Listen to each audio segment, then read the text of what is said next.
మీరు సభ పెట్టుకోండి, దానికి ఎవరు కాదనరు.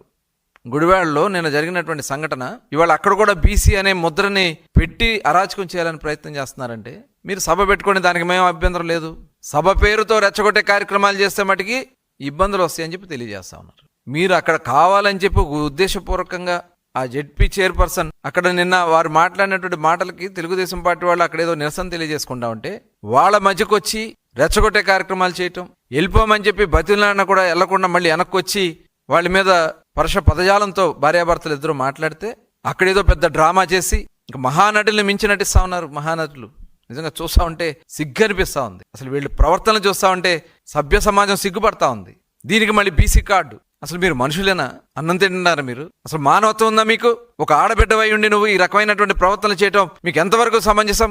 నేను చూశాను గతంలో కూడా జడ్పీ సమావేశాలకు వెళ్ళినప్పుడు కూడా రెచ్చగొట్టే కార్యక్రమాలు చేస్తారు వీళ్ళు. వాళ్ళ ప్రవర్తన, ఆలోచన విధానాలు ఏ రకంగా ఉన్నాయనే దానికి నిన్న వాళ్ళు వీడియోలు మొత్తం కనబడుతూ ఉన్నాయి. వాళ్ళు ఏ రకంగా ఎంత దారుణంగా బూతులు తిడతా ఉన్నారు. ఆడ మనిషి అయ్యండి కూడా మీరు ఆ రకంగా బూతులు తిట్టి రెచ్చగొట్టే కార్యక్రమాలు చేయటం ఇది నిజంగా చాలా చాలా సిగ్గుచేటు.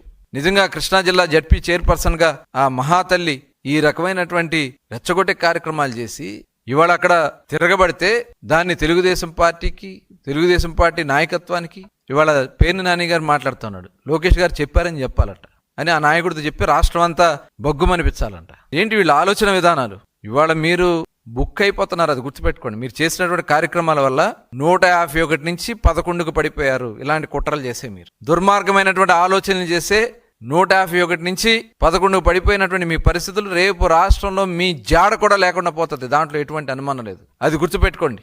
2019 నుంచి 2024 వరకు రాష్ట్రంలో ఉన్నటువంటి అన్ని వర్గాల్ని ఏ రకంగా మీరు దాడులు చేశారో, ఇబ్బందులు పెట్టారో ప్రతి ఒక్కరు కూడా గుండెల్లో ఉన్నాయి. అన్ని వర్గాల్లో గుండెల్లో ఉన్నాయి.